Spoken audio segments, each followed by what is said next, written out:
Hello and welcome to Puzzle Masters product review. Today we will be taking a closer look at the Pocket Change Red puzzle. This puzzle was designed by Brian Cran and made by Puzzled by Piker. Difficulty level of the Pocket Change Red is 10 out of 10 on a Puzzle Masters difficulty scale that runs from 5 to 10. And the goal of the puzzle is to remove a coin that is hidden inside of the puzzle.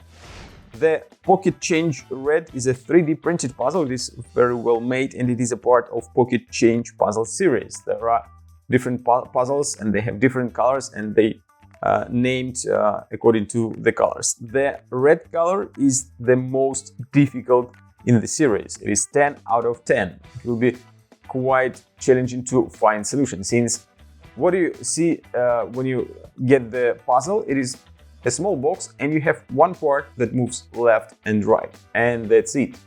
There is a small opening right here, you can see a coin through it, but there is no other moves here and you have to figure out how to remove the coin.